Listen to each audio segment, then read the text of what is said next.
The search for Noah's Ark, a vessel described in the Bible that carried Noah, his family, and pairs of every animal species through a divinely sent flood, has captivated explorers, archaeologists, and biblical scholars for centuries.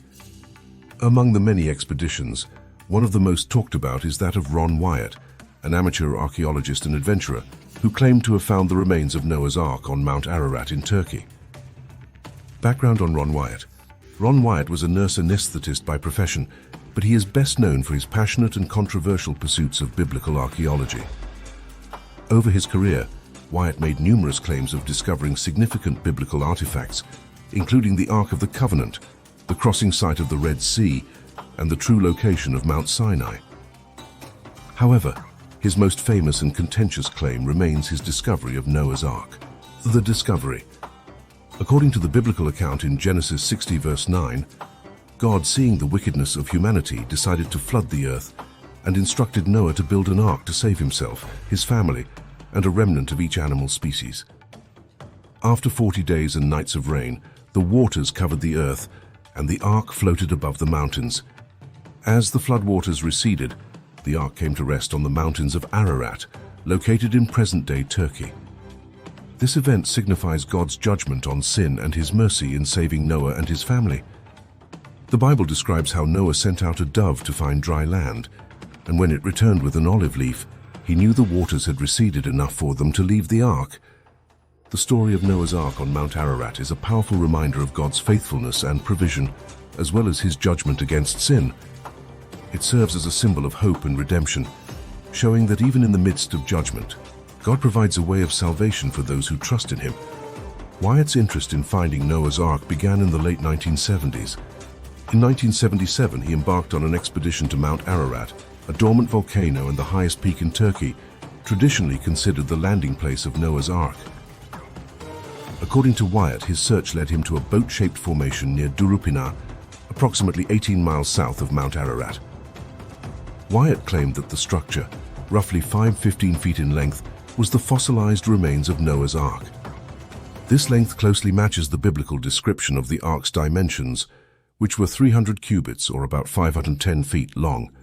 Wyatt also reported finding fossilized wooden beams, metal fittings, and other artifacts within the formation, which he asserted were remnants of the Ark's construction. Evidence and controversy. Wyatt's findings were met with both excitement and skepticism. He provided photographs, video footage, and samples of the Ark materials. Wyatt took aerial photographs of the boat-shaped formation near Durupınar, which he believed to be the remains of Noah's Ark. These photographs were meant to show the size and shape of the formation, highlighting its similarity to the biblical description of the Ark. Wyatt also captured video footage of the site, including close-up shots of what he believed to be fossilized wooden beams and other artifacts. This footage was intended to provide visual evidence of the alleged Ark remains. Wyatt collected samples of the Ark materials, including petrified wood and metal fittings, which he believed were remnants of the Ark's construction. These samples were subjected to some analysis, though the results were not widely accepted by the scientific community. Despite Wyatt's claims and the evidence he presented, many experts remain skeptical of his findings, citing the lack of peer-reviewed scientific studies and the presence of natural geological explanations for the formation at Durupınar. The debate over the discovery of Noah's Ark on Mount Ararat continues, with no definitive proof either supporting or refuting Wyatt's claims. Supporters of Wyatt's claim, including some creationist organizations, hailed the discovery as a significant confirmation of the biblical account. However, many in the scientific and archaeological communities were critical of Wyatt's methods and conclusions. Critics argued that the formation at Durupınar was a natural geological structure rather than a man-made artifact. They pointed out that no peer-reviewed scientific study had confirmed Wyatt's findings, and many of his claims were based on circumstantial evidence. In addition, detailed geological surveys of the site conducted by various experts suggested that the formation was a result of natural processes, such as the folding and fracturing of rocks, rather than human construction. The Turkish government, while initially intrigued, did not officially endorse Wyatt's claims. Legacy. Ron Wyatt's assertion that he discovered Noah's Ark has left a lasting impact on the field of biblical archaeology and popular imagination. His story continues to be a topic of discussion among enthusiasts of biblical history and adventure.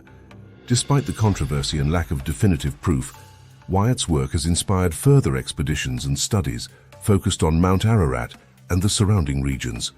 The quest to find Noah's Ark embodies the intersection of faith, history, and science.